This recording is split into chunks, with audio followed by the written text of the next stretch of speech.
টানা বৃষ্টির কারণে চট্টগ্রামের অক্সিজেন ২ নম্বর গেট সড়কে শীতল খালের ওপর কালভার্ট ধসে পড়েছে।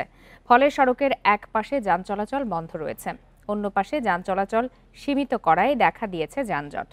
বিশেষজ্ঞরা বলছেন ভারী যানবাহনের চাপ নেওয়ার সক্ষমতা ছিল না পুরানো কালভার্টটির।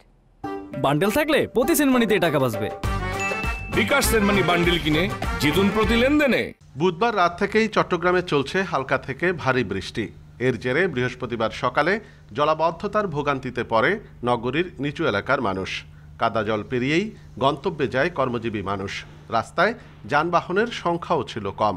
আমি আসছি প্রায় 7টা বাজে, তখন এই কুমোর সমান পানি ছিল এখানে, বদ্দার হাট দিয়ে এখান পর্যন্ত কাতালগান পর্যন্ত।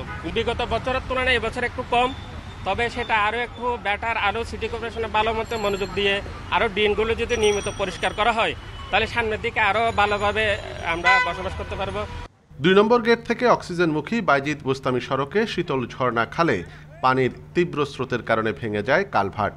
বন্ধ হয়ে যায় সড়কটির একপাশে যান চলাচল। পুরনো কালভার্টটি ভারী গাড়ি চলাচলের উপযোগী ছিল না বলছেন বিশেষজ্ঞরা। এছাড়া জলাবদ্ধতা নিরসন প্রকল্পের আওতায় খাল থেকে মাটি সরানোর ফলেও নড়বড়ে হয়ে যায় কালভার্টের ভিত। বারবার বিটুমিন করতে করতে করতে করতে ১-১.৫ ফিট বিটুমিন লেয়ারই হয়ে গেছে। তার মানে এই রাস্তাটা এত ব্যস্তও ছিল না, এত ভারী যানবাহন চলার কথা ছিল না, এবং সেইভাবে বৃষ্টি ডিজাইন করা হয় নাই। বাজেট ঘাটতির কথা উল্লেখ করে মেয়র জানান কালভার্ট সারাতে কমপক্ষে ১ থেকে ১.৫ মাস সময় লাগবে। এই সরকারের আমলে যে পরিমাণ বাজেট পাওয়ার কথা ছিল আমরা এই বাজেটটাও পাচ্ছি না, কিন্তু তারপরে এখন অতি দ্রুত আমরা আমাদের যেটা জনগণের যে ট্যাক্সগুলো নিচ্ছি সেখান থেকে আমরা ধরেন এখানে প্রায় ৯ কোটি টাকা খরচ আছে, এটা আমি দ্রুত এই পাশটা এখন করে দেবো, ওই পাশটা আমাদের করতে হবে পরে। সড়কটির অন্য পাশ দিয়ে ঝুঁকি নিয়ে চলছে যানবাহন। এদিকে চট্টগ্রামে আগামী ২৪ ঘন্টায় ভারী বৃষ্টিপাতের পূর্বাভাস দেয়া হয়েছে। অনুপম শীল, ইন্ডিপেন্ডেন্ট নিউজ, চট্টগ্রাম। চট্টগ্রামে রাত থেকে হালকা বৃষ্টিতে অনেক এলাকায় জলাবদ্ধতা দেখা দিয়েছে। এ বিষয়ে সবশেষ তথ্য জানাতে চট্টগ্রাম থেকে যোগ দিয়েছেন সহকর্মী অনুপম শীল। অনুপম, ভারী বৃষ্টি বা হালকা বৃষ্টি যেটি হোক না কেন, চট্টগ্রামে জলাবদ্ধতা একটি নিয়মিত ঘটনা। এত কিছুর পরেও কেন এই সমস্যা থেকে সমাধান করা যাচ্ছে না বা স্থায়ী কোনো সমাধানে আসা যাচ্ছে না? এর সাথে তো এবার আরো কালভার্ট ভেঙে যাওয়ার ভোগান্তি যুক্ত হয়েছে।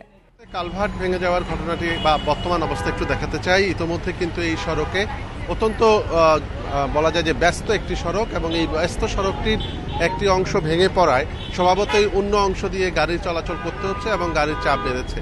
এবং সময় যত গড়াচ্ছে আমরা দেখছি যে পাশটি এখনও ঠিক আছে সেখানেও কিন্তু একটি ঝুঁকি তৈরি হয়েছে। চট্টগ্রাম সিটি কর্পোরেশন ইতোমধ্যে এখানে কাজ শুরু করেছেন। তারা এখানে যাতে ভিন্ন একটি ডাইভারশন রোড করে দেওয়ার চেষ্টা করছেন, যাতে যানবাহনগুলো অতি সহজে এই এলাকাটি পার হতে পারে, এবং সেজন্য এখানে ল্যাম্প পোস্ট এবং মাঝখানে যে রোড ডিভাইডার আছে সেইগুলো সরানোর কাজ ইতোমধ্যে শুরু হয়েছে।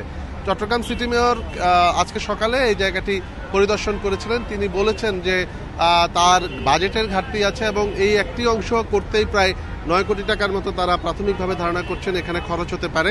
সেই টাকাটিও আসলে এই মুহূর্তে যে বরাদ্দ সেটি পাওয়া যাচ্ছে না স্থানীয় সরকার মন্ত্রণালয় থেকে। সেজন্য তারা আপাতত এটি নিজেদের অর্থায়নই করার চেষ্টা করছেন, এবং চট্টগ্রাম সিটি কর্পোরেশন এরকম আরও অন্তত ১০ শতাধিক ব্রিজ কালভার্ট আছে যেগুলো আসলে বেশ পুরনো, এবং এই কালভার্টগুলো ঠিক করা অতি জরুরি দরকার বলে তারা মনে করছেন।